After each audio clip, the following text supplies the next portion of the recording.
आशा करता हूं आप सब बहुत अच्छे होंगे। मेरा नाम है सिद्धांत अग्निहोत्री। स्टडी ग्लोस पे आपका बहुत बहुत स्वागत है। बहुत खुशी की बात है दोस्तों कि जो नालंदा यूनिवर्सिटी है, कैंपस इनॉग्रेट हो गया है। नालंदा यूनिवर्सिटी पे मैंने बहुत सारे लेक्चर्स लिए हैं ऑलरेडी। बात करेंगे हम नालंदा यूनिवर्सिटी की। क्राइम अफेयर्स पे कल मैंने कहानी बताई थी कि किस तरीके से एक बाप ने अपनी बेटी का गला काट दिया और उसको देखता रहा मरते हुए।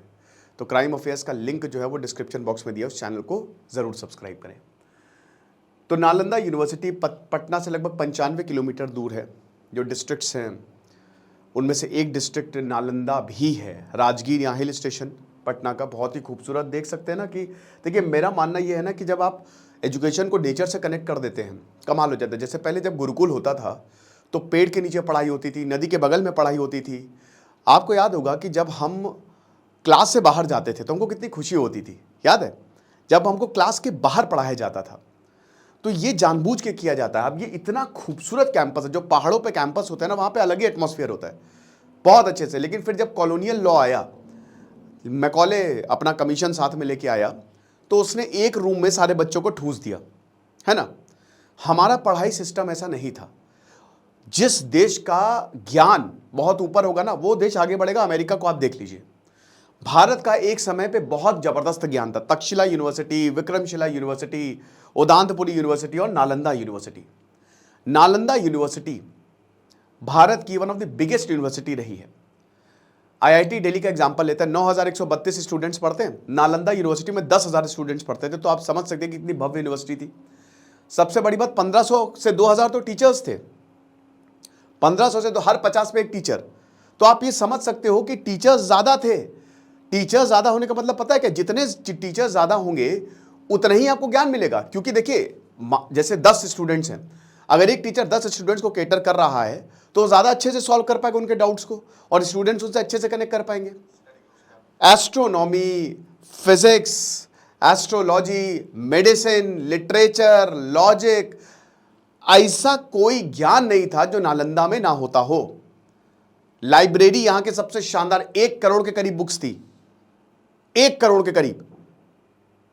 जो धर्मगंज इनकी लाइब्रेरी थी, मल्टी स्टोरी लाइब्रेरी, रत्ना सागर, रत्ना दधी, इतना जबरदस्त। रत्न रंजक 9 स्टोरी, इतनी मैन्युस्क्रिप्ट पढ़ने के लिए बहुत कुछ। जो पढ़ना है पढ़ो। आज से 1500 साल पहले इस यूनिवर्सिटी को बनाया गया। गुप्ता एम्पायर, मौर्यों के बाद गुप्ता एम्पायर है। मौर्यन एम्पायर के बाद सबसे बड़ा एम्पायर गुप्ता एम्पायर बना, एक्सपैंड किया उन्होंने, ठीक है। तो कुमार गुप्त और स्कंद गुप्त ने मिलकर, हालांकि कुमार गुप्त थे जिन्होंने इस यूनिवर्सिटी को, नालंदा महाविहार को फाइंड किया। उन्होंने आक्रमण किया, मार मार के भगा दिया। बंगाल से आक्रमण हुआ, मार मार के भगा दिया। मतलब मार मार के इन द सेंस कि यहां पे कुछ नहीं हुआ। लेकिन एक अनपढ़ गवार जाहिल आदमी 1193 में भारत आता है। नीतीश कुमार बख्तियारपुर से हैं। मुझे ये बहुत, कहते हैं ना कि एकदम टीस सी उठती है कि एक आक्रमणकारी के नाम पे इस गांव का नाम रखा गया है, जिसने नालंदा को बर्बाद किया। उसका नाम सबसे पहले बदलो। बख्तियारपुर नाम है। बख्तियार खिलजी 1193 में आता है। क्योंकि आपको भाई क्यों आता है? 1191 में बैटल ऑफ तराइन होती है, फर्स्ट और सेकेंड बैटल ऑफ तराइन में आपको पता है कि पृथ्वीराज चौहान जो है, मोहम्मद घोरी जो है, पृथ्वीराज चौहान को हरा देता है। अब उसके बाद जब बैटल ऑफ तराइन होती है तो उसके बाद फिर पृथ्वीराज चौहान, वो मतलब मोहम्मद घोरी तो वापस चला गया, लेकिन यहाँ पे बख्तियार खिलजी अपने जनरल्स को यहाँ पे छोड़ गया। तो बख्तियार खिलजी आता है। ये वो खिलजी शासक नहीं है, ये बख्तियार खिलजी अलग है, दूसरा है ये। खिलजी तो 1320 में आए थे ना, 1290 में आए थे ना, और 1296 में अलाउद्दीन खिलजी आया था, तो वो नहीं। तो यहाँ पे क्या है कि बख्तियार खिलजी जो है वो आया। अब बीमार पड़ गया वो, यहाँ पे बीमार पड़ गया तो यहाँ पे बोला कि आप, भाई नालंदा यूनिवर्सिटी है, वहाँ पे जैसे जो अब यहाँ मेडिसिन की भी पढ़ाई होती है, तो जितने बड़े, जैसे एम्स क्या है, ऑल इंडिया इंस्टीट्यूट है वो, भले ही उसको हॉस्पिटल, क्योंकि वहाँ पे डॉक्टर्स मंजे हुए डॉक्टर्स हैं। तो जितने बड़े बड़े इंस्टीट्यूट होते हैं स्पेशली मेडिकल के, वहाँ पे बढ़िया पढ़ाई होती है। तो अब क्या है कि यहाँ बोला कि डॉक्टर्स यहाँ पे हैं, आप जो राहुल शीलभद्र हैं वो यहाँ, उनको ज्ञान है, आप उनसे दवाई लीजिए, सलाह मशवरा करिए, आप ठीक हो जाएंगे। ये बड़ा ईगो में, नहीं हम नहीं करेंगे, है ना, मुस्लिम हमारे हकीम सबसे बड़े हैं, ऐसा कुछ नहीं हो सकता। तो भैया जब राहुल शीलभद्र, आप देखिए उदारता, तो राहुल शील मरने देते, इसको पता नहीं क्या बचा लिया। तो राहुल शीलभद्र आए तो उन्होंने कहा कि दवाई लो, कहता नहीं लेंगे हम दवाई। हम नहीं लेंगे, हमारी ईगो पे बात है, हम तुमसे कैसे लेंगे, तुम तो हिंदू हो, हम नहीं लेंगे तुमसे। तो यहाँ पे मिनहाज लिखते हैं, ठीक है ना, मिनहाज सिराज आपको पता है कि तबाकत नासिरी भारत की हिस्टोरियोग्राफी में बहुत ही इंपॉर्टेंट काम उन्होंने किया है, ठीक है ना। तो अब क्या है कि नहीं लिया इन्होंने, तो इसके बाद इनको जो है बोला गया कि ठीक है, अच्छा मत लो, बस कुरान पढ़ लो। तो उन्होंने कहा कि ठीक है। अब जब ये कुरान पढ़ने लगे तो ये ठीक होने लगे। दवाई नहीं ली, कुरान पढ़ ले, कैसे ठीक होने लगे? क्या है कि जब ये कुरान पढ़ते थे, बख्तियार खिलजी जब कुरान पढ़ता था तो जो पेजेस है ना वो ऐसे ऐसे करके थूक लगा के, क्योंकि जब कई बार ऐसा होता है ना कि थूक लगा के पेजेस हटाते हैं, तो ऐसे होता था, तो ये रहता था। अब पूरे कुरान पे इन्होंने लेप लगा दिया था, पूरे कुरान पे इन्होंने अपनी दवाई का लेप लगा दिया था। अब जब इनको पता चला, इसको बख्तियार खिलजी को, इसका दिमाग खराब, कहता अरे यार ये तो बहुत बड़ी दिक्कत हो जाएगी, इतने ज्ञानी यहाँ पे रहते हैं, ये तो हमारे मुस्लिम हकीमों से आगे निकल जाएंगे। जला दिया इसने। ये अपने साथ बहुत सारे आक्रमणकारियों को लेके गया, ये गंवार इंसान, और इसने पूरी यूनिवर्सिटी को जला दिया, किताबों को जला दिया, ज्ञान के भंडार को जला दिया। मिनहाज लिखते हैं कि 3 महीने तक, इतना बड़ा कैंपस था कि 3 महीने तक यूनिवर्सिटी जली, कत्लेआम कर दिया। कितनी बुद्धिस्ट मॉन्क्स थे उनको मार दिया, खत्म कर दिया। समझ लीजिए कि यहाँ पे एंट्रेंस एग्जाम पास करना बहुत मुश्किल होता था। दरबारी आपसे इतने सवाल पूछ लेता था कि आप फेल हो जाएं। यहाँ ग्रीस, ईरान, पर्शिया, खैर ईरान पर्शिया एक ही, इंडोनेशिया, जापान, ह्यूनसैंग, चाइना। ह्यूनसैंग आते हैं भैया, भास्कर वर्मन अपने पास रख लेते हैं, हर्षवर्धन बोलते कि भैया इनको हमको दे दो, भास्कर वर्मन बोलते कुछ भी ले लो, ह्यूनसैंग को नहीं देंगे। 2 साल रहते हैं यहाँ पे, समझ रहे हो। हर्षवर्धन ने भी, मेरे फेवरेट राजा हर्षवर्धन ने भी पूरी यूनिवर्सिटी का कायाकल्प किया, बहुत फंडिंग आती थी, ज्ञान का सेंटर था, संस्कृत में निपुण होना चाहिए, सारी भाषाओं जो है, मतलब समझिए कि जैसे आज हम इंग्लिश सीखते ना, पूरी दुनिया संस्कृत सीखती थी। उनको पता था कि भारत में ही जाना है, भारत में ही काम करना है, भारत में ही पढ़ना है, तो हमको संस्कृत सीखनी पड़ेगी। तो संस्कृत सीख के आए थे ह्यूनसैंग, आइट सिंह, ह्यूनसैंग, जितने भी चाइना के या जापान से जितने भी लोग आते थे, ये सब यही करते थे। बहुत सारे ट्रैवलर्स आते थे, बहुत। तो अब वही है कि पूरी यूनिवर्सिटी जला दी। अब जब यूनिवर्सिटी जला दी तो खत्म, खेल खत्म। उसके बाद कभी यूनिवर्सिटी रिस्टोर ही नहीं हो पाई, ज्ञान का मंदिर जला दिया गया। सोचिए इतनी सारी किताबें थी, इतनी मैन्युस्क्रिप्ट्स थी, अगर आज ये होता तो हम कितने एडवांस होते। सब जल के खाक हो गए, कुछ नहीं बचा। मतलब ऐसा भी नहीं कि सब जल के, अब अवशेष ही बचे हैं जो बचे हैं। तो यहाँ पे फिर 2006 में एपीजे अब्दुल कलाम ने कहा कि नालंदा को आप रिस्टोर करिए, ये बहुत ज़्यादा ज़रूरी है। वैसे यूनेस्को वर्ल्ड हेरिटेज साइट में नालंदा शामिल है, तो नालंदा को आप रिस्टोर करिए।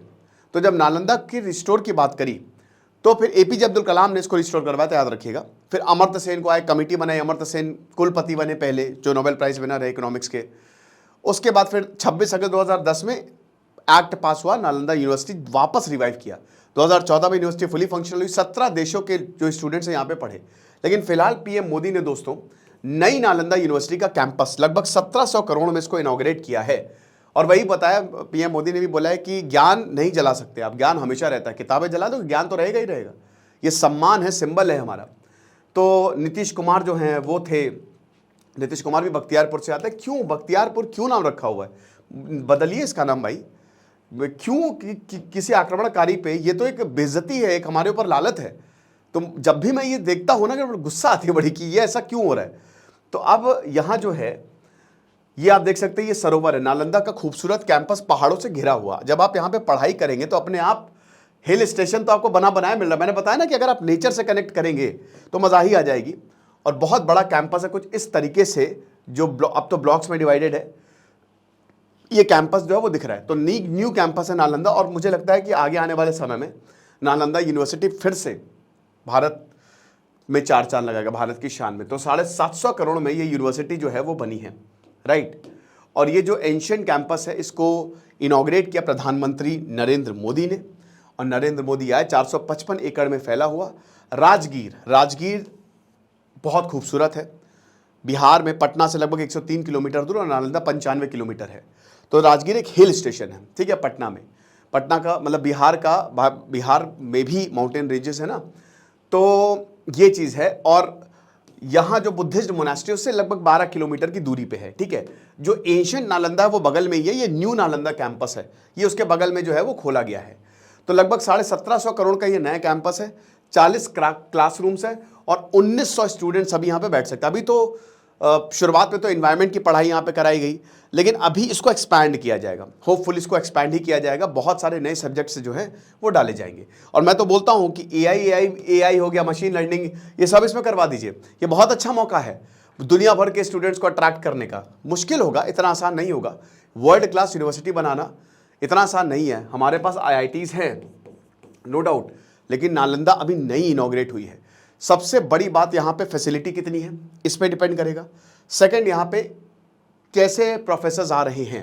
वर्ल्ड क्लास प्रोफेसर्स अगर आएंगे, बाहर से आप प्रोफेसर्स को बुलाएंगे तो मज़ा आ जाएगी। 2 ऑडिटोरियम्स है, हर में 300 जो बच्चे हैं वो बैठ सकते हैं। स्टूडेंट हॉस्टल है, 550 स्टूडेंट्स, जो पुरानी नालंदा थी उसमें भी बहुत सारे स्टूडेंट्स हॉस्टल्स थे, तो स्टूडेंट हॉस्टल भी हैं यहाँ पे। साथ ही साथ बहुत सारी फैसिलिटी, जैसे इंटरनेशनल सेंटर बनाया गया है, एम्फी थिएटर बनाया गया है जिसमें 2000 इंडिविजुअल्स तक बैठ सकते हैं, फैकल्टी क्लब बनाया गया है, स्पोर्ट्स कॉम्प्लेक्स बनाया गया। पढ़ने का मन कर गया यार, है ना। तो ये चीज़ है। और उसके बाद ग्रीन कैंपस है ये, यहाँ पे ये पूरा रिन्यूएबल एनर्जी से चलेगा। यहाँ कोई आपका कार्बन एमिशन नहीं है, तो नेट जीरो ग्रीन कैंपस है ये, ठीक है ना। तो पूरा इन्वायरमेंट फ्रेंडली कैंपस है। सोलर प्लांट्स लगाए गए, डोमेस्टिक ड्रिंकिंग वाटर प्लांट्स लगाए गए हैं, water recycling plant for reusing waste water. 100 एकड़ की वाटर बॉडीज बनाई गई है। मतलब यार ये कमाल है। अगर जैसे बहुत कम कॉलेजेस में वाटर बॉडीज होती हैं, किसी कॉलेज में अगर वाटर बॉडीज हो ना तो कमाल ही हो जाए, हैंग आउट करने सब वही जाए। पानी एक ऐसी चीज है ना भाई, एक शहर में सबसे ज्यादा अट्रैक्टिव क्या होता है, कोई बहुत बड़ा तालाब हो या कोई नदी हो, उसके बगल में रिवर फ्रंट बना हो, ऐसे ही तो ये पूरी वाटर बॉडी ही बना दी है। 2022 में 90% जो कैंपस का कंस्ट्रक्शन है वो कंप्लीट हो गया। उस समय यूनिवर्सिटी ने लगभग 800 स्टूडेंट्स थे, जिसमें 150 इंटरनेशनल स्टूडेंट्स, अभी बहुत सारे स्टूडेंट्स नहीं है, 31 देशों के स्टूडेंट्स यहाँ पे पढ़ रहे हैं। फुल कैपेसिटी कितनी है, लगभग 7,500 स्टूडेंट्स एंड टीचर्स की, तो बड़ी यूनिवर्सिटी है। मैंने बताया ना कि 9132 IITs में लगभग 9000 के 10,000 के करीब आंकड़ा रहता है, उतने ही स्टूडेंट्स यहाँ पे अकोमोडेट हो सकते हैं। तो जितनी यूनिवर्सिटी हमारे पास आएंगे उतना ही अच्छा है। वैसे बता दूं, बख्तियार खिलजी ने विक्रमशिला उदांतपुर यूनिवर्सिटी को भी डिस्ट्रॉय किया था। तो यहाँ पे 8% जो एरिया है यूनिवर्सिटी का वो यूज किया है। आर्किटेक्चरल और ज्योग्राफिकल सेटिंग्स जो है नालंदा यूनिवर्सिटी की यूज की गई है, ठीक है ना, ये चीज है। फिर उसके बाद जो एडमिनिस्ट्रेटिव ब्लॉक्स हैं वो ब्रिक आर्किटेक्चर और एलिवेटेड स्टेयरकेस। क्यों? अगर आप नालंदा गए हो और अगर आपने गुप्ता आर्किटेक्चर देखा हो, ठीक है, बुद्धिस्ट आर्किटेक्चर देखा हो, तो आप जैसे सारनाथ चलिए, आप बनारस में सारनाथ चले जाइए, तो वहां पे आपने देखा होगा ना कि जो ब्रिक्स है, ठीक है ना, मतलब सीमेंट का कुछ खैर उस समय था भी नहीं, लेकिन एक ग्रिड पैटर्न हमको देखने को मिलता है जो कि ईंटों से बना हुआ है, ठीक है ना।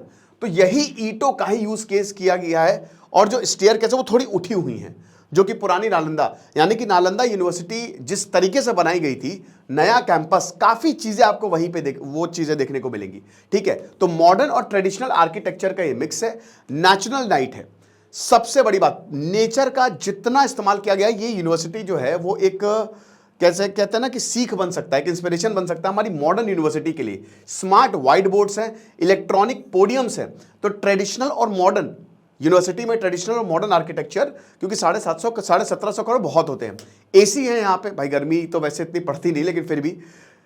और उसके बाद हॉलो वॉल्स हैं ताकि नेचुरल कूलिंग जो है वो यहाँ पे रहे।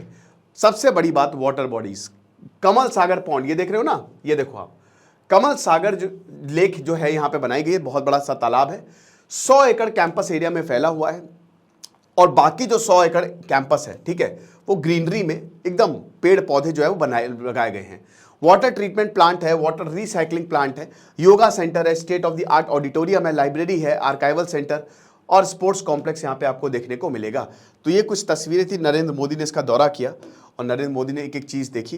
तो नालंदा महाविहार जो है, अब देखिए नालंदा का मतलब ही है ओशन ऑफ नॉलेज, ना प्लस आलम प्लस दा, ठीक है, इससे बना है, तो ज्ञान का सागर। तो वही बता रहे कि आज से 1500 साल पहले जो है ये बनाया। ह्यून सांग ने बहुत ही गजब इलेबोरेट किया हुआ है। 2 साल तक रहे यहाँ पे, पढ़ाई की इन्होंने, पढ़ाई की, पढ़ाया भी, और काफ़ी समय तक इन्होंने नालंदा के गुण गाते थे कि भाई ऐसी यूनिवर्सिटी हमने देखी ही नहीं, ठीक है। तो यहाँ पे हर जगह से लर्नेड मेन जो है वो आते थे। और सबसे बड़ी बात, ये बहुत जल्दी नाम एक्वायर कर लेते थे कि नालंदा का ठप्पा लगता था, जैसे कहते हैं ना आप IITian हैं, ठीक है ना। तो ऐसे ही था कि यार नालंदा में पढ़ के आए हो, तो और यहाँ पे अपने ड्रीम्स को ये पूरा करते थे, ठीक है। तो ये सारी चीज़ें थी। अब हम यही को उम्मीद करेंगे कि ये यूनिवर्सिटी को ग्लोबल रिकॉग्निशन मिले और ये यूनिवर्सिटी जो है वो पूरी दुनिया में नाम कमाए। मुश्किल होगा, इतना आसान नहीं है, बट ठीक है। रिवाइविंग नालंदा जो है एपीजे अब्दुल कलाम ने इसको शुरू किया था, और जैसा कि ये सब तो चलिए मैं बता ही चुका हूँ, तो अब दोबारा तो इसको मैं नहीं रिपीट करूँगा। ओके, तो ये लेक्चर था। आई होप आपको समझ में आया होगा। आपको क्या लगता है आप कमेंट बॉक्स में जरूर बताइएगा। खुश रहिए, पढ़ते रहिए। दिस इज सिद्धांत अग्निहोत्री साइनिंग ऑफ।